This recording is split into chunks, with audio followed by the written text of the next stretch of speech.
Line है, video को एक बार शेयर जरूर कर दें, साथ ही वीडियो को लाइक भी कर दें। जल्दी से एक बार वीडियो को शेयर मार दें ताकि ज़्यादा से ज़्यादा बच्चे जो हैं क्लास में जुड़ पाएँ आप सभी के साथ। लेखांकन की अवधारणा। अवधारणा में हमने जम्पशन पढ़ी थी, जब हमने इंग्लिश में पढ़ा था तो इंग्लिश में हमने पढ़ा था गोइंग ऑन कंसर्न अजम्पशन, उसके बाद हमने पढ़ा था concept, money concept, money measurement concept. इसके अलावा भी कई सारे कंसेप्ट हमने पढ़े थे। डुअल एस्पेक्ट कंसेप्ट को हमने पढ़ा था, क्लियर, पीरियोडिक टाइम को हमने पढ़ा था। तो ये जो सभी सारी चीज़ें हैं वहीं आज हम यहाँ पर हिंदी में भी डिस्कस कर लें डिटेल में, तो जो इंग्लिश मीडियम वाले बच्चे हैं उनका भी जो है यहाँ पर रिवीजन ज़रूर होगा। यहाँ पर हम स्टार्ट करते हैं सेपरेट एंटिटी कंसेप्ट से, पृथक अस्तित्व की संकल्पना, जिसे हिंदी में बोला जाता है। हिंदी में क्या बोला जाता है दोस्तों? इसे पृथक अस्तित्व की संकल्पना, ठीक है। पृथक अस्तित्व की संकल्पना, इसे इंग्लिश में बोलते हैं separate entity concept. Separate entity concept जो होती है, हमने सबसे पहले स्टार्टिंग में जब हमने इंग्लिश की क्लास स्टार्ट की थी तब भी हमने इसी को ही पढ़ा। तब ये क्या बोलता था? सेपरेट एंटिटी कंसेप्ट ये बोलता है भाई कि जो स्वामी है व्यापार का और जो व्यवसाय है वो दोनों पृथक हैं। दोनों कैसे पृथक हैं? मतलब जो व्यवसाय है वो अलग है और जो व्यवसाय का स्वामी है, मालिक है, वो अलग है। मतलब बिजनेस अलग है और ऑनर अलग है। आपका पृथक अस्तित्व संकल्पना सेपरेट एंटिटी कंसेप्ट यही कहता है, ठीक है। और यदि जो स्वामी है वो व्यवसाय में पूंजी लगाता है और जो व्यवसाय के लिए क्या होता है, दायित्व होता है, ये चीज़ हमने यहाँ पर पढ़ी थी, ठीक है। अब ज़रा इस कंसेप्ट को हम थोड़ा सा डिटेल में और अच्छे तरीके से समझने की कोशिश करते हैं, ठीक है। अच्छे तरीके से समझने की कोशिश करते हैं, ज़रा यहाँ पर समझिए, ताकि चीज़ें सभी बच्चों को, जितने भी बच्चे लाइव हैं, चाहे आप हिंदी मीडियम से चाहे आप इंग्लिश मीडियम से, आपको कंसेप्ट क्लियर ज़रूर हो, ठीक है। तो पृथक अस्तित्व संकल्पना ये बोलती थी भाई कि आपका ऑनर ये है, बिजनेस ये है। तो ऑनर अलग है, बिजनेस अलग है, ठीक है। और ऑनर हमेशा क्या करता है? बिजनेस में पैसा लगाता है। ऑनर हमेशा क्या करता है? बिजनेस में पैसा लगाता है। और जब ऑनर बिजनेस में जो पैसा लगाता है उसे हम कैपिटल बोलते हैं। ऑनर जो बिजनेस में पैसा लगाता है उसे हम क्या बोलते हैं? कैपिटल बोलते हैं, उससे हम पूंजी बोलते हैं, ठीक है। और जो पूंजी होती है, जो कैपिटल होती है, वो बिजनेस के लिए, व्यापार के लिए एक दायित्व होती है, मतलब एक लायबिलिटी होती है। जो भी पूंजी स्वामी के द्वारा, ऑनर के द्वारा अपने बिजनेस में, अपने व्यवसाय में लगाई जाती है, वो क्या होती है? वो एक दायित्व होती है, वो एक लायबिलिटी होती है बिजनेस के लिए अपने ऑनर की तरफ। बिजनेस के लिए अपने ऑनर की तरफ क्या होती है? वो एक लायबिलिटी होती है। इस चीज़ को आप लोग विशेष ध्यान में रखेंगे, ठीक है। और यहाँ पर हमने एक और छोटा सा कंसेप्ट पढ़ा था जो कि एग्जाम्स में भी पूछा गया था, कि जब भी ऑनर अपने पर्सनल और प्राइवेट एक्सपेंसेस के लिए, जब भी ऑनर अपने पर्सनल या प्राइवेट एक्सपेंसेस के लिए कैपिटल से पैसा लेता है तो वो ड्राइंग्स कहलाता है। ड्राइंग्स का मतलब होता है उधार पैसा लेना कहलाएगा, ठीक है। मतलब मान लीजिए, मैंने आपको एग्जाम्पल भी दिया था कि आपकी एक गिफ्ट शॉप है। क्या आपकी एक गिफ्ट शॉप है? अब आपकी किसी फ्रेंड का मैरिज है या फ्रेंड का बर्थडे है, तो आपने क्या किया? अपनी शॉप से, ये नहीं, आपने अपनी शॉप से एक कोई भी गिफ्ट उठाया और अपने फ्रेंड को दे दिया उसके बर्थडे पर या उसकी इंगेजमेंट पर या वटेवर, ठीक है। तो अब ऐसा नहीं है कि आपने भाई अपने, आपका खुद बिजनेस के मालिक हैं तो सब आपका चलेगा और आपने दे दिया तो हो गया ख़त्म। नहीं, ऐसा नहीं होगा।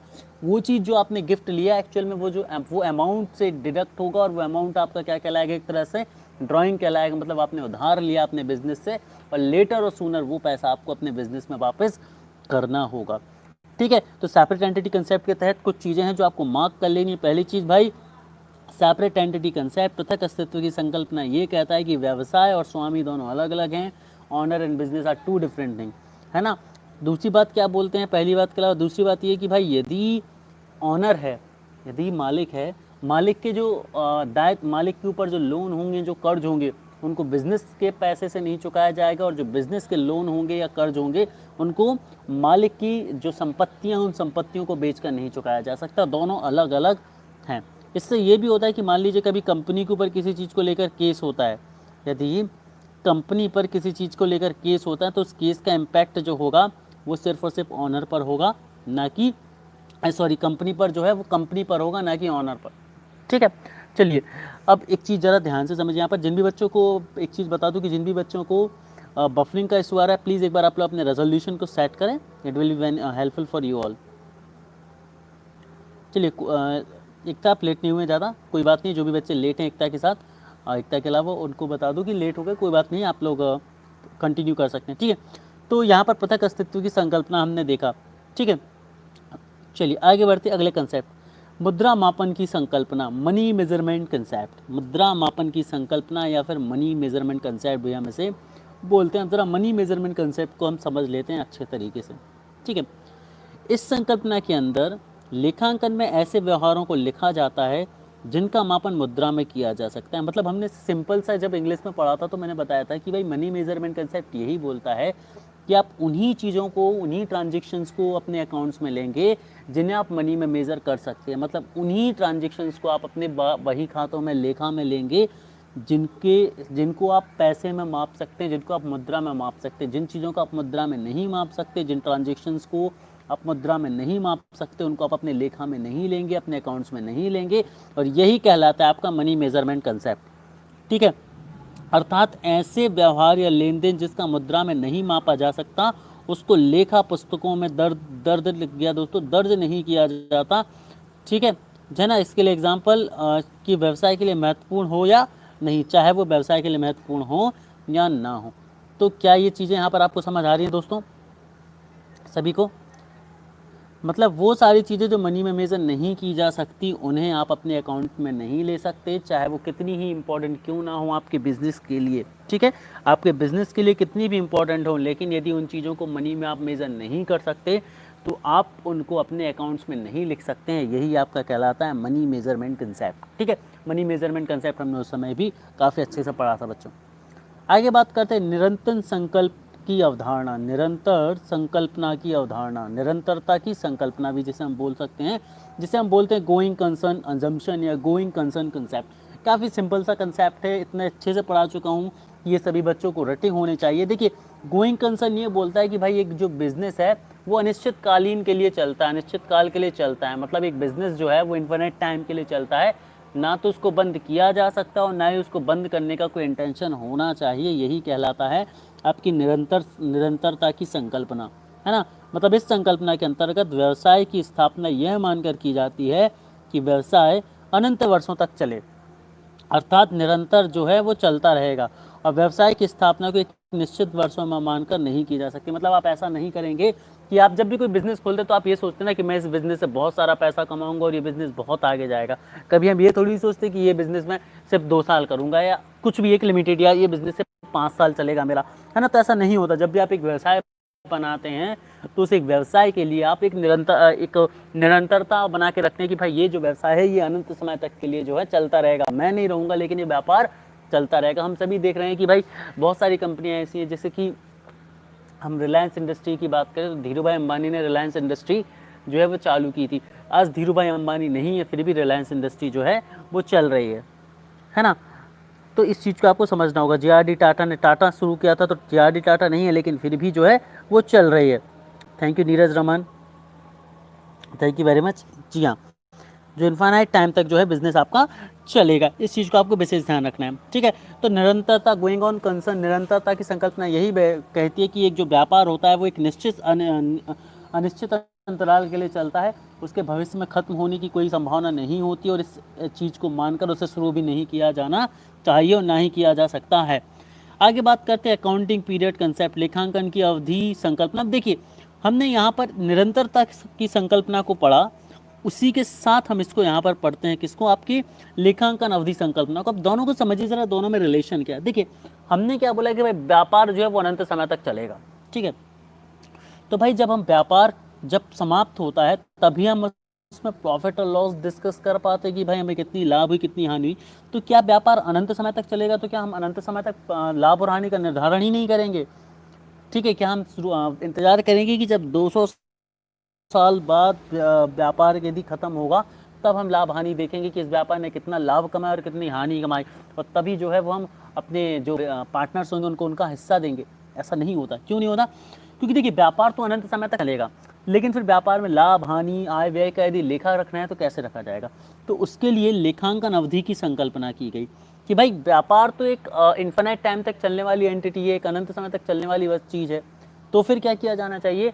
तो ऐसा किया जाना चाहिए कि एक निश्चित समय जो है बना लेना चाहिए कि इतने समय बाद हम क्या करेंगे, अपने लेखे को कंप्लीट करेंगे, और इस समय अवधि में देखेंगे, इस समय अंतराल में देखेंगे, इस टाइम इंटरवल में देखेंगे कि हमारे व्यापार ने कैसा काम किया है। हम कितने लाभ में हैं, कितनी हानि में हैं, हमने कितने आय किए, कितने व्यय किए, और ये समय निश्चित होगा, है ना, ताकि हम इससे पहले वाले समय को उसी अंतराल में और आज के अंतराल में तुलना कर सके कि हमने उस अंतराल से इस अंतराल में कितना बेहतर या बुरा प्रदर्शन किया है।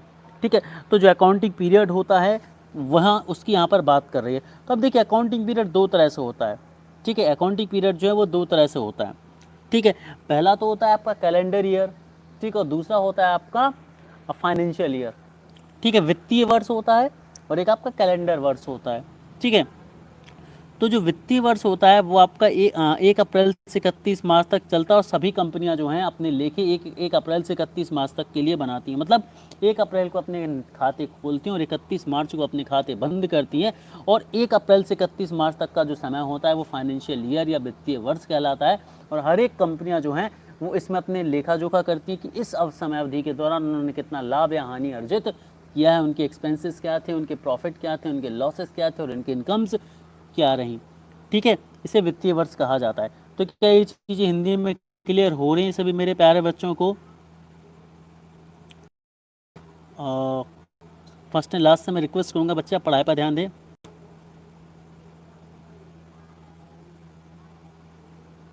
हाँ तो ना हम एक पर्टिकुलर टाइम पीरियड को ही फॉलो करते हैं जिसे 1 अप्रैल से 31 मार्च तक चलता है, जो कि आपका फाइनेंशियल ईयर होता है। ठीक है, वो सिर्फ मेरे कहने का तरीका था आपको कि आप एक निश्चित समय बना लेते हैं, है ना, क्योंकि वो मैं आपको बताने वाला था। इट डजेंट मीन कि निश्चित समय आप मन से निर्धारित कर लेंगे, उस पर मैं आने वाला था। मेरा बोलने का तरीका ये था कि एक निश्चित समय होता है जिस पर हम डिसाइड करते हैं। कहने से मेरा तात्पर्य ये था आपका। ठीक है, आई होप चीज़ें सभी को क्लियर हो रही होंगी।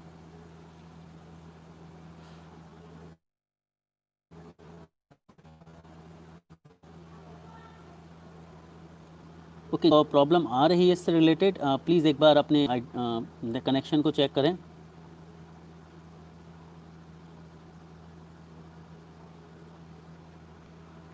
ठीक है, चलिए लेखांकन अवधि संकल्पना की हम बात कर रहे थे। तो लेखांकन अवधि में हमने क्या देखा कि भाई एक जो बिजनेस है आपका वो कंटिन्यूस इनफाइनाइट टाइम तक चल रहा है, भाई अनंत समय तक चल रहा है। तो उसमें आप क्या करते हैं, छोटे छोटे टाइम स्लॉट बना लेते हैं, है ना, टाइम स्लॉट आपने बना लिए इसमें।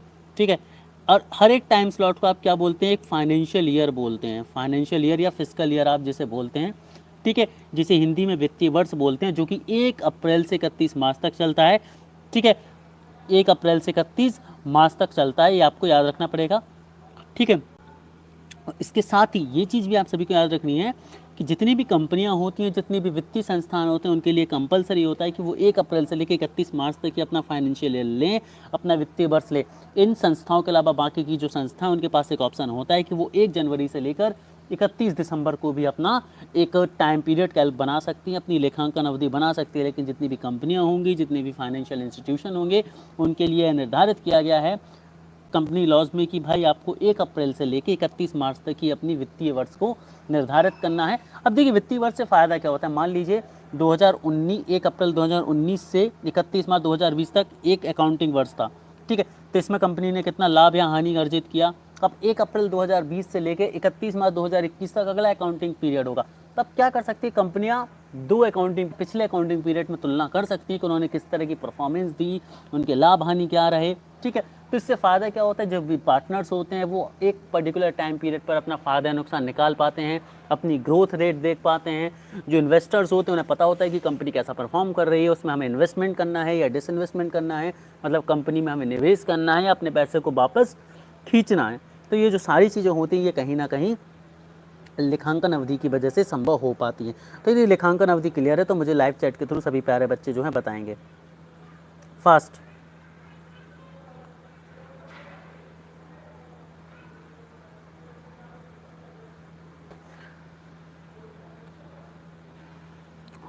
चलिए आगे बात करते हैं लागत संकल्पना, कॉस्ट कॉन्सेप्ट। ठीक है, देखिए टाइम वेस्ट नहीं हो रहा है बच्चों, क्योंकि हिंदी में हम पढ़ रहे हैं, हिंदी में टर्म्स अलग होती हैं, बच्चे परेशान भी होते हैं, तो उनके लिए क्लासेस हम रख रहे हैं। ठीक है, डोंट वरी, हम टाइम वेस्ट किसी भी बच्चे का नहीं होगा। आगे बात करते हैं लागत संकल्पना, कॉस्ट कंसेप्ट। कॉस्ट कंसेप्ट क्या बोलता है, इस कंसेप्ट के अनुसार कि सभी संपत्तियों का लेखा उनके लागत मूल्य पर किया जाता है। अब ज़रा समझिए कॉस्ट कंसेप्ट को हमने डिटेल में क्या पढ़ा था। मान लीजिए आपने कोई भी चीज़ खरीदी, ठीक है, मान लीजिए आपने एक जो आर्टिकल था वो अपने ऑफिस के लिए ख़रीदा है, अपनी कंपनी के लिए ख़रीदा, और आपने उसे ख़रीदा था 1 मार्च 2020 में। 1 मार्च 2020 में आपने इस चीज़ को ख़रीदा, ठीक है। अब हुआ क्या कि जब आपने इसको पहले अपने लेखे में नहीं लिया, लेकिन 1 सितंबर 2020 को आप अपने लेखे बनाते हैं फॉर एग्ज़ाम्पल, ठीक है। तो अब आपने क्या किया, ये चीज़ आपने 10,000 रुपये में ख़रीदी थी। कितने में ख़रीदी थी? 10,000 रुपये में ख़रीदी थी, ठीक है। लेकिन 1 सितंबर के समय हमने देखा कि भाई ये जो चीज़ थी इसके रेट जीएसटी की वजह से बढ़कर अब 11,000 रुपये हो चुके थे। फॉर एग्जाम्पल कितने हो चुके थे? 11,000 रुपये हो चुके थे। तो अब जब आप सितंबर में अपने लेखे बना रहे हैं तो आप 10,000 रुपये इसकी कीमत लेंगे अपने अकाउंट में या 11,000 रुपये? चूँकि सितंबर की स्थिति में इसकी मार्केट प्राइस कितनी है, बाजार मूल्य कितना है? 11,000 रुपये। परंतु चूंकि आपकी लागत कितनी थी? 10,000 रुपये थी, इसीलिए आप अपने लेखे में सिर्फ और सिर्फ 10,000 रुपये लेंगे, ना कि 11,000। तो यही लेखांकन का लागत सिद्धांत होता है। ये बोलता है कि भाई आप अपने अकाउंट कभी भी बनाएं, लेकिन आपने वस्तु को जिस मूल्य पर खरीदा होता है वह लागत मूल्य होती है, और आप अपने लेखे में वस्तु को लागत मूल्य में ही लिखते हैं। बाजार में जो भी परिवर्तन आ रहे हैं, जो भी चेंजेस आ रहे हैं, उन चेंजेस की वजह से जो भी वैल्यू में डिफरेंस हुआ है, जो भी मूल्य में परिवर्तन हुआ है, उस परिवर्तन को आप नहीं लेंगे। आप उसी मूल्य को लेंगे, आप उसी प्राइस को लेंगे जिस पर आपने उस चीज़ को खरीदा था, जिस पर आपने उस चीज़ को बाय किया था, ठीक है। सो आई होप ये कंसेप्ट भी आप सभी प्यारे बच्चों को क्लियर होगा अच्छे तरीके से। यो वेलकम अंजलि असवाल जी, गुड। चलिए आगे बढ़ते हैं अगले कंसेप्ट की तरफ। अगला कंसेप्ट है द्विपक्षीय संकल्पना, dual aspect concept. Dual aspect concept हमने क्या किया था, जरा समझ लेते हैं। इस संकल्पना के अंदर प्रत्येक व्यवहार का प्रभाव दो खातों पर पड़ता है, एक नामे पक्ष पर और दूसरा जमा पक्ष पर, है ना। तो देखिए डुअल कंसेप्ट बहुत सिंपल तरीके से आप समझ सकते हैं। जब भी कोई चीज़ आप किसी जगह, देखिए इसको CR/DR से समझिए। यदि कोई अमाउंट कहीं CR दिख रहा है तो वो कहीं ना कहीं DR ज़रूर दिखेगा। अब CR/DR क्या होता है? CR मतलब यदि कोई चीज़ कहीं से क्रेडिट हुई है तो वो कहीं ना कहीं डेबिट ज़रूर होगी। इसको आप कहीं भी समझा सकते हैं, किसी भी तरह से समझ सकते हैं। अब देखिए इसको जनरल लाइफ में ऐसे समझेंगे। मान लीजिए आपने दुकान गए सामान खरीदते हैं, ठीक है। तो जब आपने उसको पैसे दिए तो एक तरह से उसके तिजोरी में पैसे आए ना, लेकिन वो पैसे कहीं ना कहीं किसी की तिजोरी से गए थे। वो तिजोरी कौन सी थी? आपकी थी, जो आपकी जेब थी। तो आपकी जेब से पैसे गए, मतलब आपका जेब एक अकाउंट है जिससे पैसा निकला DR, और वो दुकान वाले का जेब था जिसमें वो पैसा गया, मतलब CR, मतलब वहाँ पर क्रेडिट हुए। बात समझ आ रही है आपको? समझ पा रहे हैं मेरी चीज़ को? तो हमेशा दो पक्ष होते हैं अकाउंटिंग में। एक जगह जब पैसा निकलता है तो दूसरी जगह जाता है। मतलब क्रेडिट होता है तो डेबिट होता है, और डेबिट होता है तो कहीं ना कहीं क्रेडिट होता है। और मैंने आप सभी को बताया था कि ये जो होता है ये किस तरह का कंसेप्ट है। ये every law has equal and opposite action reaction वाला जो हमने फिजिक्स में लॉ पढ़ा था, न्यूटन का third law, every action has equal and opposite reaction, वैसा ही कुछ यहाँ पर होता है। मतलब यदि कहीं कोई क्रेडिट एंट्री है तो उसी मूल्य की, उसी डिनोमिनेशन की डेबिट एंट्री भी कहीं होगी, और यदि कहीं पर डेबिट एंट्री है तो उसी मूल्य की कहीं ना कहीं क्रेडिट एंट्री भी होगी। यही आपका द्विपक्षीय सिद्धांत कहलाता है। और व्यवहार का प्रभाव दो खातों पर होने और दोनों हाथों पर राशि का समान प्रभाव होता है, और इसी को द्विपक्षीय संकल्पना कहते हैं। तो क्या डुअल को क्लियर है? क्रेडिट एंड डेबिट, जी हाँ दोस्तों, एग्जैक्टली जो अमाउंट डेबिट होगा वो कहीं ना कहीं क्रेडिट होगा, जो अमाउंट क्रेडिट होगा वो कहीं ना कहीं डेबिट भी ज़रूर होगा। बिल्कुल सही बात है। आगे बढ़ते हैं। आगम मान्यता के संकल्पना, मतलब revenue recognition concept, revenue recognition concept, ठीक है। चलो अब रेवेन्यू रिकॉग्निशन कंसेप्ट क्या होता है ज़रा समझिए। इस संकल्पना के अंदर आगम अथवा आय को पुस्तकों में तभी दर्ज किया जाएगा जब वह वास्तविक रूप में प्राप्त हो जाए, है ना।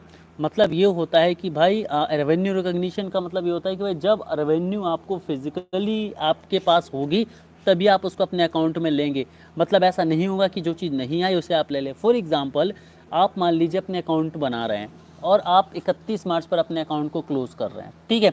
अब ज़रा ध्यान से समझिए, कहीं से 10,000 रुपये जो है वो आपको पेमेंट मिलनी थी, कहीं से 10,000 रुपये जो है वो आपको पेमेंट मिलनी थी, और इस पेमेंट को आपको 31 मार्च के पहले मिल जाना चाहिए था।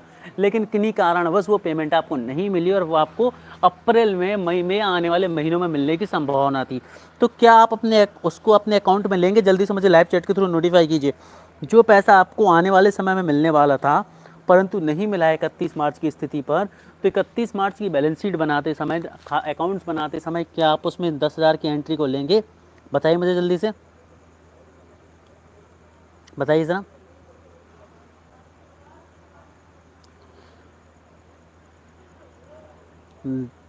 नहीं लेंगे, जब आपके पास वो चीज़ एक्चुअल में आ जाएगी आप तभी लेंगे।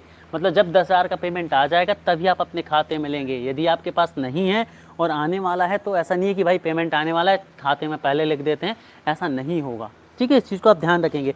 जब कोई पैसा आने वाला है, कोई चीज़ एसेट आने वाली, तो जब तक वो आ नहीं जाएगी आपके पास तब तक आप उसे अपने अकाउंट में नहीं ले सकते। मतलब ये भविष्य में आ सकती है, उस भविष्य का सोचकर आप अभी के लिए अकाउंट नहीं बना सकते।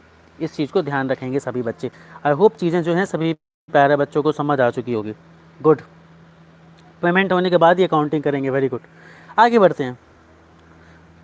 आगम व मिलान संकल्पना, जिसे हम बोलते हैं मैचिंग कंसेप्ट। आगम व मिलान संकल्पना मतलब जो इनकमिंग्स हैं और जो आउटगोइंग्स हैं, ठीक है, उनके मिलान की संकल्पना, मैचिंग कंसेप्ट को हम यहाँ पर समझते हैं। मैचिंग कंसेप्ट क्या बोलते हैं भाई, कि इस संकल्पना के अंदर एक वित्तीय वर्ष की अवधि में प्राप्त होने वाली जितनी भी आगम हैं और व्यय है, उनका मिलान अवधि में भुगतान किए जाने वाले व्यय में किया जाना चाहिए। मतलब जो अमाउंट आया है और जो अमाउंट गया है उनकी मैचिंग आपको करनी होती है हमेशा मैचिंग कंसेप्ट के तहत।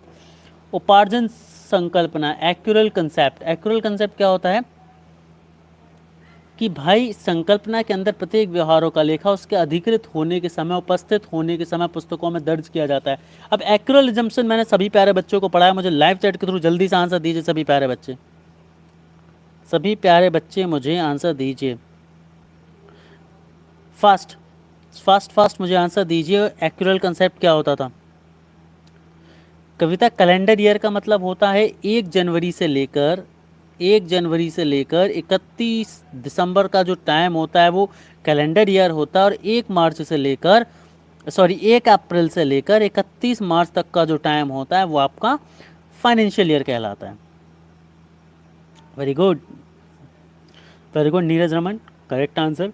ठीक है, तो एक्यूरल कंसेप्ट क्या पढ़ा भाई, यहाँ पर क्लियरली डेफिनेशन भी आपकी स्क्रीन पर लिखी हुई है एक्यूरल कंसेप्ट की। एक्यूरल कंसेप्ट में हमने ये पढ़ा था भाई कि जब कोई ट्रांजेक्शन आकर होता है, जब भी कोई ट्रांजेक्शन होता है उस समय से आप उसको लेंगे, ना कि तब जब उसका सेटलमेंट कर दिया जाएगा। ठीक है, इसका मैंने आपको एक एग्जांपल भी बहुत अच्छे तरीके से दिया था कि मान लीजिए आपने 1 जुलाई को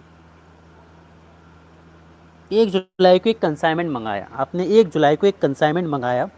ठीक है, और जब आपने 1 जुलाई को कंसाइनमेंट मंगाया और उसकी पेमेंट हुई आपकी मान लीजिए 2 सितंबर को या 12 सितंबर ले लेते हैं। ठीक है, तो अब आप क्या करेंगे, क्या आप 12 सितंबर को उसको अकाउंट में लिखेंगे या फिर 1 जुलाई को? नहीं, आपका ट्रांजेक्शन ऑलरेडी 1 जुलाई को अगर हो चुका था, इसीलिए आप अपने अकाउंट में 1 जुलाई की डेट लिखेंगे, भले ही वो पैसा जो आपको 1 जुलाई को मिलना था वो आपको 12 सितंबर को मिला। ठीक है, भले ही वो पैसा आपको 12 सितंबर को मिला।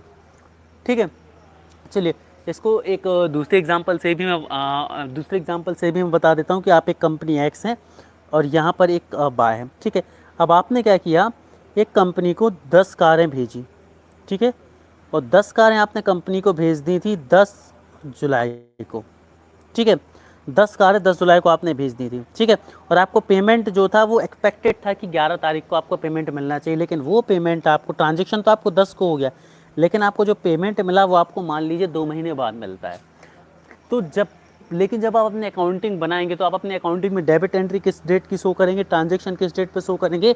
आप 10 जुलाई को ही शो करेंगे। क्यों? क्योंकि 10 जुलाई को ही वो स्टेटमेंट, वो ट्रांजैक्शन अगर हो चुका था, वो उत्पन्न हो चुका था समयावधि में, इसलिए। आई होप चीज़ें सभी क्लियर हो रही होंगी। वेरी गुड, आगे बढ़ते हैं अगले क्वेश्चन की, अगले पॉइंट की तरफ। That is the full disclosure concept. Full disclosure concept में कुछ भी ज़्यादा समझने का नहीं, मैं आपको बता चुका हूँ फुल डिस्क्लोजर कंसेप्ट क्या होता है। देखिए, अकाउंटिंग में ये बोला जाता है कि जो भी नीतियाँ, जो भी कंसेप्ट, जो भी अजम्पशन, जो भी स्टैंडर्ड जो हैं, जो भी स्टैंडर्ड आप यूज़ कर रहे हैं, उन स्टैंडर्ड को आपको क्या करना पड़ेगा, ये आपके लिए करना पड़ेगा कि आपको उन स्टैंडर्ड्स को अपने अकाउंट्स में लेना पड़ेगा। और जब आप उन स्टैंडर्ड को अपने अकाउंट में ले लेंगे तो ये चीज़ आपको पब्लिक के सामने भी रखनी पड़ेगी है ना। पब्लिक के सामने कब रखनी पड़ेगी? आपकी अपनी एनुअल जनरल मीटिंग में रखनी पड़ सकती है, आपके 31 मार्च पर जब अपने अकाउंट्स क्लोज करेंगे और एक पब्लिक स्टेटमेंट देंगे, उसमें आपको करनी पड़ेगी। अब ये करनी क्यों पड़ती है ज़रा समझिए। फुल डिस्क्लोजर इसलिए ज़रूरी है क्योंकि एक कंपनी किस तरह के अजम्पशंस को फॉलो करती है, उससे उसकी फाइनेंशियल स्टेटमेंट पर, उससे उसकी इन्वेस्टमेंट पर बहुत ज़्यादा फ़र्क पड़ता है। ठीक है, तो इन्वेस्टर के पास ये हक है कि आपको भाई कंपनी की सही जानकारी अपने इन्वेस्टर के सामने रखनी, ताकि वो अपना डिसीजन ले सकें कि उन्हें कंपनी के साथ आगे जाना है या नहीं जाना है। ठीक है, तो इन सभी चीज़ों को ध्यान में रखते हुए फुल डिस्क्लोजर कंसेप्ट या पूर्ण प्रस्तुतिकरण संकल्पना दी गई थी कि एक कंपनी को अकाउंट बनाते समय जितने भी मानकों का उपयोग किया है, जितने भी स्टैंडर्ड्स को यूज़ किया है, उन सभी के सभी स्टैंडर्ड की जानकारी वो पब्लिक के सामने प्रस्तुत करेंगी। यही कहलाता है आपका full disclosure concept. Good, very good. क्या चल रहा है?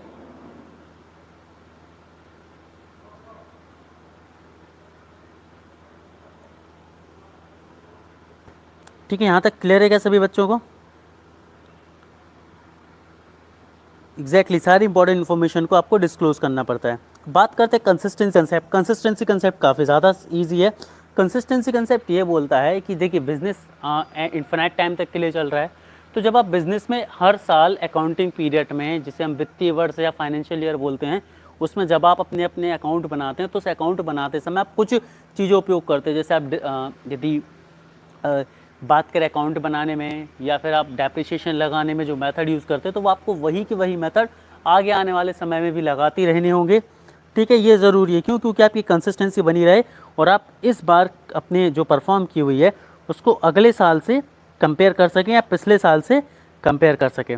ठीक है, तो ये सारी चीज़ें जो होती हैं आपके अकाउंट को पहचानने में, आपके कंपैरिजन में, आपके ट्रेंड को समझने में, आपके व्यवहार को समझने में मदद करती है। तो यही आपकी कंसिस्टेंसी कंसेप्ट है। तो कंसिस्टेंसी कंसेप्ट को हम सामान्य रूप से ऐसे समझ सकते हैं कि जो मेथड आपने अकाउंट बनाने में उपयोग करी है, उनको उन्हीं मेथड को आपको आगे भी लगातार उपयोग करते रहना होगा। आगे बढ़ते हैं। कंजर्वेशन कंसेप्ट, रूढ़िवादिता की संकल्पना। किसकी संकल्पना? रूढ़िवादिता की संकल्पना कंसेप्ट को हम समझते हैं यहाँ पर। रूढ़िवादिता की संकल्पना का कंसेप्ट ये बोलता है कि भाई इस संकल्पना के अंदर व्यवसाय में होने वाले लाभों को अनावश्यक रूप से बढ़ा चढ़ाकर नहीं दिखाना चाहिए, जैसे स्टॉक का मूल्यांकन है ना, आदि संदिग्ध ऋणों का आयोजन है, मूल्यह्रास आदि की संकल्पना को अंदर किया जाता है। मतलब क्या है कि आप अपने लाभ को बढ़ा चढ़ाकर नहीं दिखा सकते, है ना, और आपको अपनी हानियाँ जो है वो दिखानी जरूरी है। यही कहलाता है आपका कंजर्वेशन कंसेप्ट, रूढ़िवादिता का सिद्धांत। आगे बात करते हैं मटेरियलिटी कंसेप्ट क्या बोलता है, सारता का सिद्धांत क्या बोलता है भाई। तो मटेरियलिटी कंसेप्ट ये बोलता है कि लेखांकन में उन्हीं सूचनाओं और तथ्यों पर ध्यान देना चाहिए जो व्यवसाय के लिए महत्वपूर्ण है।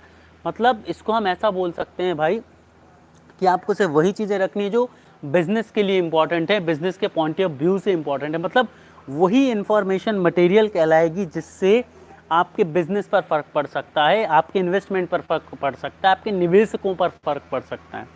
ठीक है, इस चीज़ को समझने की कोशिश कीजिएगा कि भाई मटेरियलिटी कंसेप्ट है, सारता का सिद्धांत ये बोलता है कि आपको उन्हीं चीज़ों से मतलब है, उन्हीं चीज़ों को आपको अपने लेखे में प्रस्तुत करना है और लेना है जिनसे आपके निवेशकों पर, आपके व्यापार पर प्रभाव पड़ता है, और उन्हीं को आप मटेरियल बोलेंगे, उन्हीं को ही आप मटेरियल बोलेंगे। और यही आपका मटेरियलिटी कंसेप्ट है। वो सभी चीज़ें जिनका प्रभाव आपके व्यापार पर या आपके निवेशकों पर नहीं पड़ता, उसको आप अपने लेखे में नहीं लेंगे और उन्हें आप मटेरियल भी नहीं बोलेंगे। ये आपकी मटेरियलिटी कंसेप्ट कहलाता है।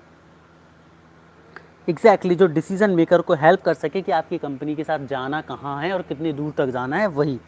अगली बात करते हैं हम ऑब्जेक्टिविटी कंसेप्ट, वस्तुनिष्ठता की संकल्पना।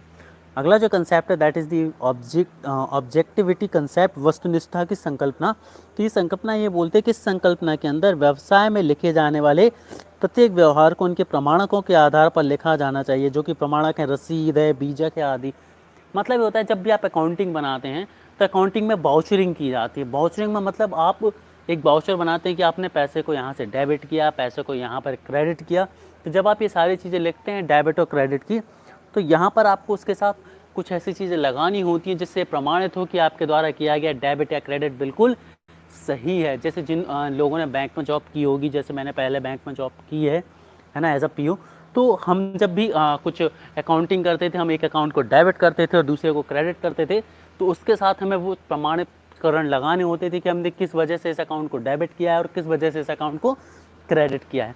तो यही जो है आपकी वस्तुनिष्ठता की संकल्पना कहलाती है। तो दोस्तों यहाँ पर हमारी आज की क्लास खत्म होती है। हमने आज सारे एजम्पशंस पढ़ लिए इस क्लास में, कोई भी एजम्पशन प्रिंसिपल या सिद्धांत जो है वो अब नहीं बचा है। ठीक है, अब जो आगे आने वाली क्लास होगी वहाँ पर हम आगे की चीज़ें जो है कंटिन्यू करेंगे। तो यदि आपको हिंदी में चीज़ें समझ आ रही हैं, लेक्चर मज़ेदार लग रहा है, तो प्लीज़ हमारे वीडियो को शेयर, लाइक, सब्सक्राइब ज़रूर करें। ठीक है, और अपने फ्रेंड्स के साथ भी शेयर करते रहें। और फर्स्ट एक चीज़ ज़रूर मैं बोलना चाहूँगा आप सभी बच्चों से कि आप सभी का प्यार इस तरह बना हुआ है। Thank you very much, thank you guys, इस तरह हमें सपोर्ट करने के लिए।